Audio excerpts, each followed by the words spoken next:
کے سامنے یہاں پر یہ کرا کہ فرضی ٹائپنگ جو ہے نا وہ میں نے دیکھی یہاں پر کہ فرضی ٹائپنگ میرے پاس اس کے اندر کیسے آتی ہے. تو کیسے آتی ہے؟ سب سے پہلے میں کیا لوں گا جی؟ مساوی کا نشان. اب کیا لکھوں جی؟ RAND. اور اس کے بعد کیا کروں جی؟ این تو آئے گی جی. شفٹ کے ساتھ کیا دبا دوں؟ 9 دبا دیں یا 9 دبا دیں، ایک ہی بات ہے نا. اب جتنے بھی پیراگراف چاہیے، اچھا یہاں پر اگر کچھ ساتھی بیٹھ کے سوچتے جی مجھے کتنے پیراگراف چاہیے، اگر آپ نے 50 لکھا تو یقیناً کمپیوٹر ناراض ہو جائے گا. اگر 40 لکھوں گا تو کمپیوٹر کی 32 ہی باہر آ جائے گی، خوش ہو جائے گا. میں یہ کہنا چاہ رہا ہوں کہ یہاں پر بیٹھ کے سوچنے کی کوئی ضرورت نہیں ہے. آپ یہاں پر اپنی مرضی کے مطابق کچھ بھی لکھ دیں. جیسے میں یہاں پر 50 لکھ دیتا ہوں کہ جی مجھے 50 پیراگراف چاہیے، کوما ہر پیراگراف کے اندر مجھے وہاں پر 6 جملے چاہیے. یہ جملے کا مطلب سمجھ رہے نا آپ؟ Full stop. یہ کرنے کے بعد آخر میں آپ یہاں پر صفر لگائیں اور پھر انٹر کا بٹن دبائیں. تو دیکھیں میرے پاس یہاں پر کچھ فرضی صفحے آ گئے. فرضی صفحے آنے کا مطلب یہ ہو جائے گا کہ اب میں آسانی کے ساتھ یہاں پر آ کر جب کام کروں گا تو مجھے وہاں پر یہ چیز نظر آئے گی. جیسے میں انسرٹ میں چلا جاتا ہوں اور میں یہاں یہ ہیڈر فوٹر والی جگہ کے اوپر یہاں پر، تو ہیڈر پر اگر آ کے کلک کروں گا تو صفحے کا اوپری حصہ ہے اور فوٹر کا کیا مطلب ہے؟ نچلا حصہ. دونوں میں سے کوئی بھی ایک منتخب کرنے کے بعد اگلا صفحہ جو ہے نا وہ اگلی ترتیب خود بخود منتخب ہو جاتی ہے. سر کو منتخب ہونا تو پاؤں تو منتخب ہونا ہی ہونا ہے. پاؤں پہ کلک کروں تو سر ویسے ہی منتخب ہو جائے گا. یہ حافظ اللہ چلا گیا نا جنریٹر کے لیے. تو اب میں یہاں پر اگر کیا ہر ایک ڈیزائن کے اندر صفحہ نمبر اور کتاب کا نام دونوں ہوں گے؟ نہیں، یہ نہیں ہوگا نا. کسی میں صرف کتاب کا نام ہوگا، کسی میں دونوں چیزیں ہوں گی، کسی میں ایک ہوگی. تو یہاں دیکھیے مجھے صرف کتاب کا ٹائٹل نظر آ رہا ہے. نیچے اگر آ جاتا ہوں تو کچھ ڈیزائن مجھے اور مل جاتے ہیں جس کے اندر میرے پاس کتاب کا نام بھی ہے اور ساتھ ساتھ صفحہ نمبر بھی ہے. تو وہ اپنی مرضی کے مطابق بندہ وہاں پر آ کر اس کو منتخب کر لیتا ہے. جیسے میں اس کو یہاں سے آ کے منتخب کر لیتا ہوں. تو صفحہ دیکھیے اب 2 حصوں میں تقسیم ہو گیا. اوپر والا آ گیا اور یہ نیچے والا بھی میرے پاس آ گیا. اوپر میرے پاس یہاں پر کتاب کا نام آ گیا جس پر کلک کرنے کے بعد آپ وہاں پر آ کر نسوار کے فائدے ٹائپ کر دیں. اس لیے کسی میں نیچے یہاں پر کسی بھی جگہ پر نا، یعنی کوئی بھی ایک صفحہ ہو اس کے نیچے جو بھی لکھیں گے نا وہ تمام کے تمام صفحات پر آ جائے گا. اب یہاں پر کلک کرنے کے بعد میں نے تصویر ڈالنی ہے تو تصویر ڈالنے کے لیے انسرٹ میں جاؤں نا، اسی کے پکچر میں جاؤں گا ورنہ وہ ایک الگ ہی ترتیب بن جائے گی. تو یہاں سے آنے کے بعد جیسے میں یہ ہوائی جہاز کی تصویر لے لیتا ہوں جی. اب جو کوئی سائز بڑا ہوگا اس کا، کیا خالی اتنا بڑا ہوگا تو پھر وہاں ٹائپنگ کہاں ہوگی؟ تو اس کے سائز کو مجھے کیا کرنا پڑے گا؟ تھوڑا سا یہاں سے آ کر میں چھوٹا کر دیتا ہوں. چھوٹا کرنے کے بعد داخلی پوزیشن پہ اس کی کلک کرنا پڑتا ہے تاکہ میں وہاں پر آنے کے بعد اس کی ترتیبات صفحے کے لحاظ سے بنا سکوں. اب وہ آپ کا دل چاہے وہ یہاں رکھ دیں، آپ کا دل چاہے یہاں رکھ دیں یا درمیان میں رکھ دیں، جہاں آپ کا دل کرے آپ اس کو وہاں رکھ دیں.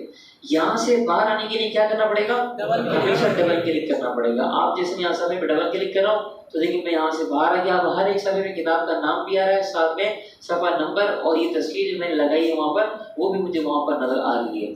پھر میں نے آپ کے سامنے کی بورڈ سے کنٹرول اے دبا دیا. کنٹرول اے دبانے کے بعد میں یہاں پر آگے جہاں جسٹیفائی لکھا ہوا یہ پڑھا ہم نے چھوڑا تھا اور اس کا کیا کام ہوتا ہے؟ یہ تحریر کو کیا کرتا ہے؟ آپس میں برابر کر دیتا ہے. دوسرے کام جو آپ نے پڑھے نا وہ سارے کے سارے آپ استعمال کر دیکھ سکتے ہیں. مثلا لائن کا درمیانی فاصلہ ہے وہ بھی میں یہاں سے اگر کم زیادہ کر کے دیکھ لوں گا تو اکٹھا مجھے وہاں پر یہ سب چیز نظر آ جائیں گی. ایسی تحریر کو میں درمیان میں کرنا ہے یا تحریر کے اندر میں نے وہاں پر آ کر رنگ بھرنا ہے، جیسے میں یہاں پر آ کر اس کے اندر رنگ بھر دیتا ہوں. ایسی اگر میں نے وہاں پر پورے پیراگراف کی ترتیب بنانی ہے، پیراگراف میں رنگ ڈالنا ہے تو اکٹھا میں یہاں سے آ کر اس رنگ کو منتخب کر لیتا ہوں. اگر پوری تحریر کو میں نے یعنی وہ چیزیں جو میں نے اس سے پہلے پڑھی ہیں وہ ساری کی ساری اکٹھی اب میں یہاں پر اگر بآسانی استعمال کر کر دیکھ سکتا ہوں تو ہاتھ کیا مجھے وہاں پر اپنی تحریر کے اندر فرق بھی انشاءاللہ نظر آ جائے گا کہ کیسی میری تحریر وہاں پر نظر آ رہی ہے. اس کے علاوہ اور میں کیا کر سکتا ہوں؟ اس کے علاوہ میں اس میں کیا کرنا جی؟ ریپلیس والی جگہ دیکھیے، آسان سی چیزیں ہیں. ریپلیس میں کلک کرنے کے بعد اگر میں وہاں کوئی غلطی کر کر آ چکا ہوں یا کسی بھی چیز کو تبدیل کرنا چاہتا ہوں تو پھر میں کیا کروں گا؟ جیسے یہاں پر اے لکھا ہے اس کو میں یہاں سے مٹا دیتا ہوں. اب میں نے جو چیز بھی تبدیل کرنی ہے، جیسے مثال کے طور پر اس کتاب کے اندر جہاں دا لکھا ہے نا، دا THE دا یا دی جس کو آپ بولتے ہیں، ایک تو پشتو والا دا ہوتا ہے، ایک انگریزی والا دا ہوتا ہے. تو انگریزی والے دا کی میں بات کر رہا ہوں نا یا دی کی، اس کو تبدیل کرنا چاہتا ہوں کسی اور چیز کے ساتھ. جیسے مثال کے طور پر میں یہاں پر کوئی سا بھی مختصر سا آسان نمبر آسانی سے یاد ہو سکے. اب ریپلیس پر اگر کلک کروں گا تو کیا ہوگا، ایک ایک کر کے ہوگا. ریپلیس آل پر کلک کروں گا تو کیا ہوگا، پورا کا پورا ایک ساتھ ہو جائے گا. کبھی کبھار ہمیں خالی ایک ہی جگہ کرنا ہوتا ہے ہم ریپلیس پہ کر دیتے ہیں، لیکن ریپلیس آل پر کلک کریں صرف اور صرف 9 سے 30 مقامات پر آ کر تبدیلی اکٹھی ہو گئی ہے. کمپوزنگ میں کچھ چیزیں ایسی ہوتی ہیں بظاہر لگتی آسان ہے، لیکن جب بندہ کرنے کے لیے بیٹھتا ہے اور غلطی آ جاتی ہے نا تو پھر نہ کو چیلنج بات ہے. بندہ پریشان ہوتا ہے کہ یار میں اس کو کیا کروں اور کیسے صحیح کروں. اور بالخصوص اس وقت کہ جب آپ کے ذہن پر کوئی بوجھ ہو، مدن صاحب نے کہا یہ کام ابھی آدھے گھنٹے میں کر کے لاؤ، آپ نے 10 دفعہ کیا اور اللہ کے فضل سے 10 کے 10 مرتبہ غلط کیا ہے، اب بندے کا ہاتھ بھولنا شروع ہو دیں گے، یار اب کیا ہوگا، مسئلہ بندہ جب بلائے گا اور پیاری پیاری باتیں سنائے گا مجھے. تو اب میں یہاں پر آنے کے بعد اس کو کنٹرول زیڈ کرتا ہوں تاکہ واپس یہ پرانی حالت کے اندر آ جائے.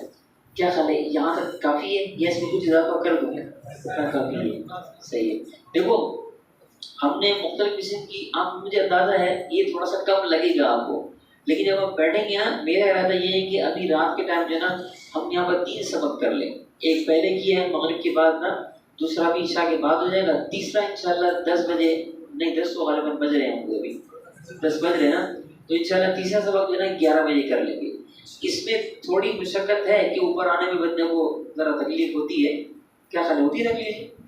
اس میں کوئی تکلیف تو نہیں ہے، جب میں بوڑھا آدمی اوپر نیچے بھاگ دوڑ کر سکتا ہوں تو انشاءاللہ آپ بھی آ سکتے ہیں، اتنی کوئی بڑی بات نہیں ہے. ہاں البتہ میں یہ آپ سے ضرور کہوں گا جو دوسری چیزیں آپ نے پڑھی ہیں نا وہ اکٹھی آپ یہاں پر استعمال کر کر دیکھ سکتے ہیں. جیسے مثال کے طور پر میں نے یہاں پر آپ کے سامنے یہاں پر ان کو منتخب کیا ہے، اور منتخب کرنے کے بعد میں اس کو وہاں پر پیراگراف کی ترتیب پر بنانا چاہتا ہوں.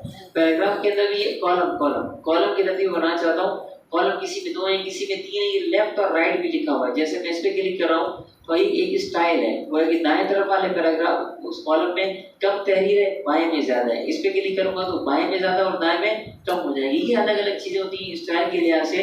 ایک چیز کا اس میں خالی اضافہ کر رہا ہوں اور وہ کیا ہے، وہ آپ انسرٹ میں جاتے ہیں نا، یہاں پر دیکھیں لکھا ہوا ہے ڈراپ کیپ. ڈراپ کیپ کا کیا مطلب ہے؟ اکثر اخبارات میں، رسالوں میں، ڈیزائننگ کے اندر یہ چیز دیکھتے ہیں کہ جیسے میں یہاں پر اگر کلک کر رہا ہوں کسی بھی جو ہے نا ہمارے پاس پیراگراف کے پہلے لفظ کا پہلا حرف وہ بڑا ہو جاتا ہے، اس انداز سے لکھا ہوا آ رہا ہے. یہ بھی ایک اسٹائل ہے ڈیزائننگ کے اندر. ایسی اگر میں یہاں پر کلک کر دوں اس پیراگراف پر اور دوبارہ یہ ڈراپ کیپ پہ چلا جاؤں، یہ دوسرا بھی اسٹائل اس کے اندر لکھا ہوا ہے. یہ الگ الگ ہے، یہ وہاں کتابوں کے اندر ہم اکثر استعمال کرتے ہیں. جب آپ اس پہ کلک کرتے ہیں تو آپ اپنی مرضی کے مطابق اس کا سائز بھی بڑا چھوٹا کر سکتے ہیں. جیسے یہ نیچے والا اس کا سائز بھی آپ منتخب کر کے بڑا چھوٹا ہوم سے جا کے کر سکتے ہیں، کیونکہ آپ جانتے ہیں کہ ٹائپنگ کا سائز ہم اپنی مرضی کے مطابق کم زیادہ کر سکتے ہیں. یہ ترتیب تو آپ بڑے آرام سے وہاں پر بنا سکتے ہیں.